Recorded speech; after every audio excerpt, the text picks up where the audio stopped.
Atenção! Começa agora uma teleaula de Física do Ensino Médio. Você vai assistir a teleaula de número 24. Bons estudos!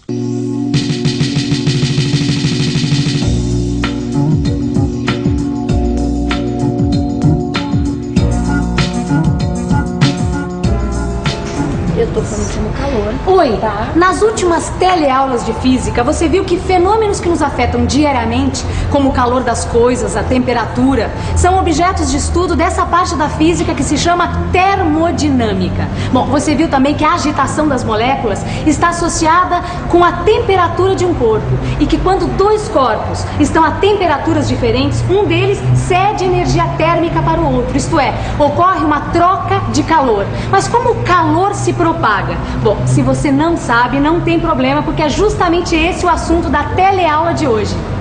Na teleaula de hoje você vai conhecer as formas de propagação do calor, a condução, a convecção e a radiação, além de aprender sobre materiais condutores e isolantes de calor. E agora fique ligado, porque a nossa teleaula está apenas começando, tá bom?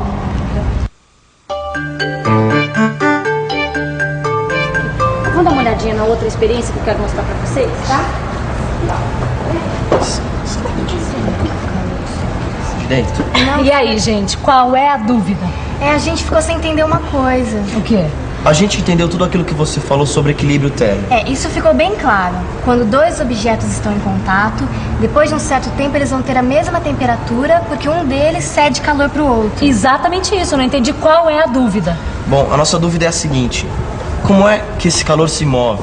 Quer dizer, como que ele passa de um corpo para o outro? Certo, eu já entendi. Vocês querem saber como a energia térmica é transferida de um corpo para o outro. Em outras palavras, como o calor se propaga. É isso? É isso mesmo.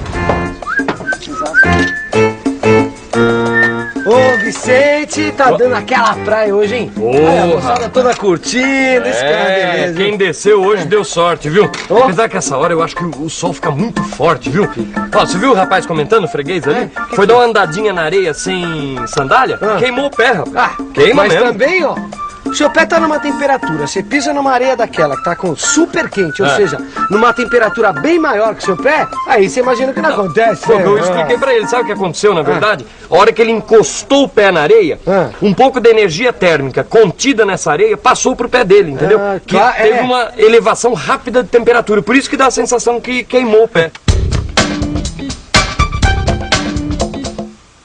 Olha, Vicente, em outras palavras, essa forma de passagem de energia térmica é chamada de condução. Exatamente, e a condução ocorre quando dois corpos de diferentes temperaturas são colocados em contato. Essa é uma maneira muito comum de propagação de calor. A gente tem exemplos frequentemente no nosso dia a dia mesmo. Pois é, agora um outro exemplo, quer ver? Quando eu tô cozinhando aqui na lanchonete, que eu coloco uma panela de água no fogo para aquecer, o que ocorre? A chama do fogo fornece energia térmica para o metal da panela, certo? O metal conduz o calor para o interior da panela, que aquece a água que lá se encontra. Materiais como o metal que permitem a passagem do calor, isto é, aqueles que conduzem o calor, são chamados de condutores térmicos, tá certo, Vicente?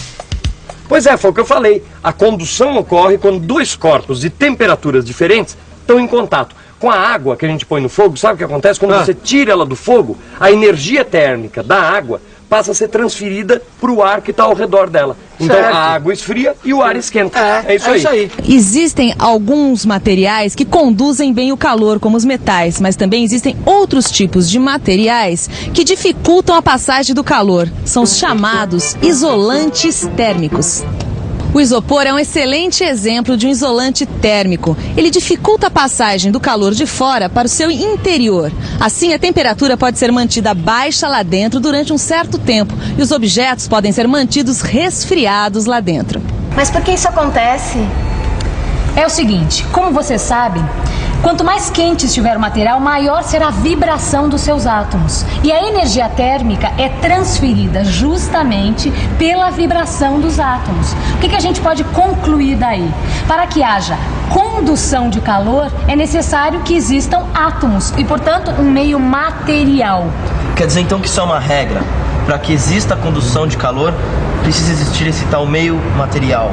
É uma lei da física. Eu tive uma ideia. Vamos ver quem é capaz de dar exemplo de condutores térmicos. Ótima ideia, Rosinha. Vamos lá, vamos botar a cabeça para funcionar. Bom, como você falou, tem os metais. Uma panela ou uma lata, por exemplo. E fora os metais, alguém me diz mais algum exemplo de condutor? Eu acho que o azulejo também deve ser um condutor. Porque quando a gente encosta no azulejo frio, a gente sente o frio passar pro nosso corpo. Muito bem. Materiais como azulejo ou mármore são ótimos exemplos de condutores de calor. Mas você só errou numa coisinha. Não é o frio que passa para a mão, mas é o calor que passa da mão, que está numa temperatura mais alta, para o azulejo, que está numa temperatura baixa. Agora eu quero um exemplo de isolante térmico. Quem é que vai me dar um exemplo? Eu acho que lã é um isolante, porque a gente usa malha de lã para não deixar o frio passar pro corpo da gente. Ótima ideia, só que novamente não é o frio que passa para o corpo, é o corpo que está a uma temperatura mais alta, que perde calor para o ambiente que está a uma temperatura mais baixa. Então os agasalhos de lã dificultam a perda de calor e nos mantêm aquecidos. Bom, a lã e o isopor são alguns exemplos de materiais isolantes, mas existem outros. As panelas têm cabos de madeira que é pra gente não queimar a mão. Então a madeira também deve ser um isolante. Muito bem. Na verdade, além da condução, existem outras formas de propagação de calor, como, por exemplo, a radiação. Neste caso, a energia térmica pode se propagar sem a necessidade de um meio material. Assim, por exemplo, os raios do Sol caminham pelo espaço, transportando energia. E quando os raios do Sol incidem sobre a areia, eles transferem energia para os átomos da areia, aquecendo-a. Uma parte dos raios do Sol é absorvida pela areia, provocando seu aquecimento, mas parte destes raios são refletidos e podem atingir uma pessoa, mesmo se ela estiver sobre um guarda-sol.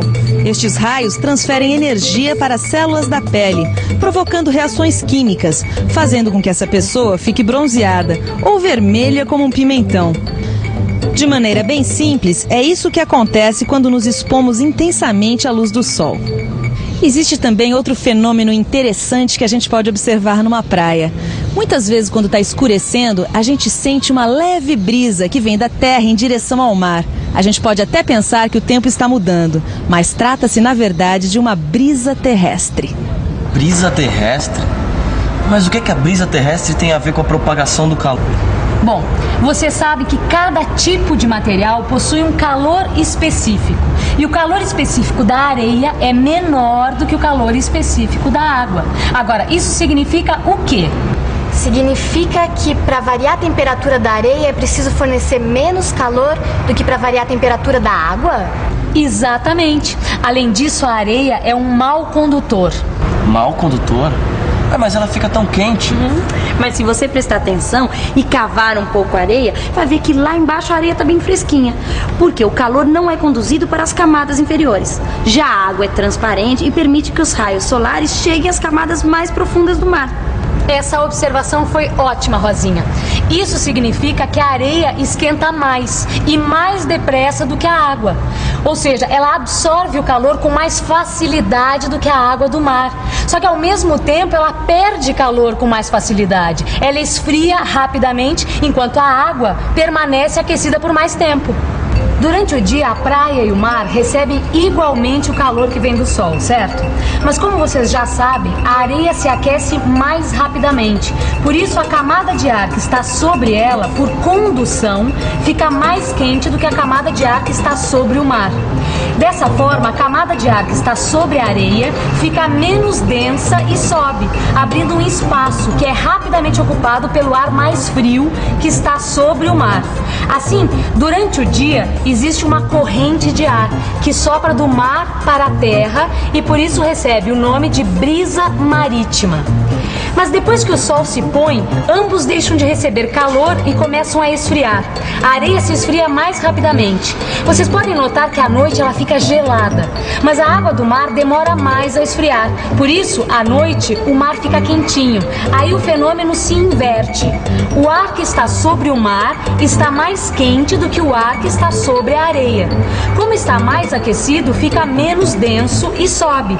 Deste modo, o ar que está sobre a areia se desloca em direção ao mar. É a brisa terrestre. esta é outra forma de propagação de calor. A gente já tinha visto a condução de calor e a radiação de calor. Agora nós temos a convecção. Convecção? Qual é a relação disso com as brisas na praia? Veja, sobre a areia e sobre o mar existem camadas de ar que estão em temperaturas diferentes. Por isso, essas camadas se deslocam formando correntes e propagam o calor. Estas correntes são chamadas de correntes de convecção. Então, para que haja esse processo de convecção, é preciso, primeiro, que exista um meio material e, segundo, que partes desse meio material estejam em temperaturas diferentes. E é bom dizer que a convecção ocorre até que seja atingido o equilíbrio térmico. Quer dizer o quê? Quando todas as partes estiverem à mesma temperatura. É por isso que o congelador deve ser colocado na parte superior da geladeira, assim como o ar-condicionado deve ser colocado na parte superior dos cômodos. Isso porque o ar aquecido sobe, é resfriado e desce novamente, formando assim uma corrente de convecção, até que todo o ambiente esteja na mesma temperatura. Puxa, foi boa essa conversa de hoje, hein?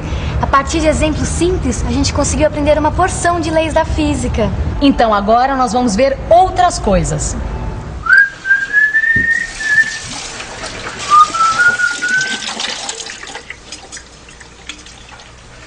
Ô Vicente, sabe que eu tava pensando numa coisa? O quê?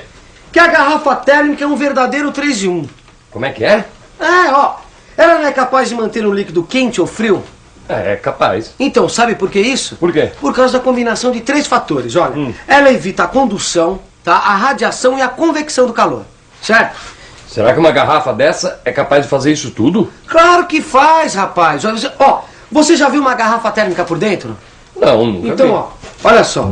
Abaixo da capa plástica existe uma garrafa formada por 2 camadas de vidro. Entre essas 2 camadas não existe ar, só vácuo, entendeu? Dessa forma evita-se a propagação do calor por condução. E tem outra coisa. A superfície do vidro é espelhada, interna e externamente. Ah, Gil, agora eu entendi. Quer dizer, se existe um líquido quente dentro da garrafa, o calor que ia ser irradiado para fora é refletido para dentro, não é isso? E se o líquido está frio, o calor de fora não penetra na garrafa, porque é refletido pela sua superfície. Assim se evita que ocorram trocas de calor por radiação térmica, sacou? Ah, tá certo. Da mesma forma que todas as partes do líquido que estão dentro da garrafa vão estar sempre na mesma temperatura. Então não vai haver a convecção. Exatamente. Agora eu vou dizer uma coisa, para inventar uma coisa dessa precisa entender de física, viu, Vicente? Ah, isso é verdade, viu? E atenção, se liga aí que é hora da revisão. Na teleaula de hoje, você aprendeu que o calor pode se propagar de 3 formas: por condução, por convecção e por radiação. Viu que para haver condução ou convecção de calor é necessária a presença de um meio material. Aprendeu também que existem certos tipos de materiais que permitem a passagem do calor. São os condutores térmicos. E conheceu outros tipos de materiais que impedem ou dificultam a passagem do calor. São chamados isolantes térmicos.